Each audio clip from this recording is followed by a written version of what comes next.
maanta waxaan ka qayb gelayaa Somali Week waa festival ay isugu yimaadaan dad badan oo degan magaalada waxa kaloo loo yeedhaa dad qoraaya dad abwaana ah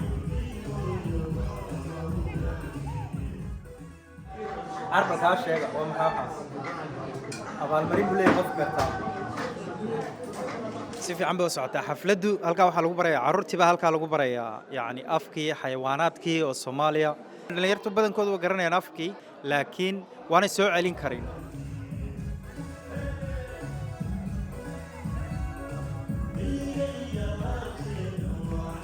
Mohammed, what do you think of today, man? This is my first time like being a part of this, this gathering. Yeah. So, like for me, it's a good experience. Like people learning about their culture and their background and, where they're from.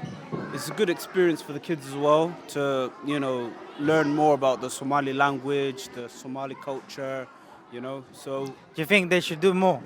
Like once, once every couple of months? Yeah.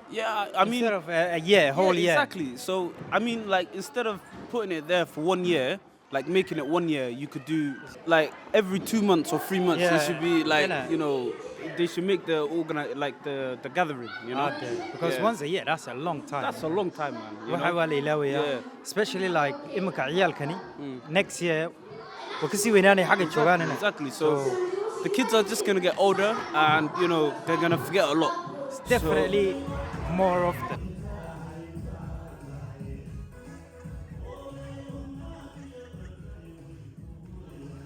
So today I'm very proud of who came together, and it's very crowded as you can see.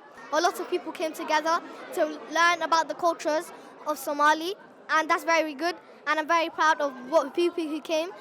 dhalinyartiina waa aragtaan Cabdul the organizer waa aragtaan oo sawir qaadaya laakiin exercise-yada la sameeyo waxa lagu barayaa afkii waxa lagu barayaa tiradii waxa lagu barayaa sidii hadalka loo soo celin lahaa oo kale waxaynu joognaa iskuulka City Academy oo ku yaala magaalada Bristol xaafadda ay ugu badan yihiin dadka Soomaalida waxa loo dabaaldegayaa xaflad loogu talagalay dhaqanka iyo afka Soomaaliyeed inaynu caruurteena ku barno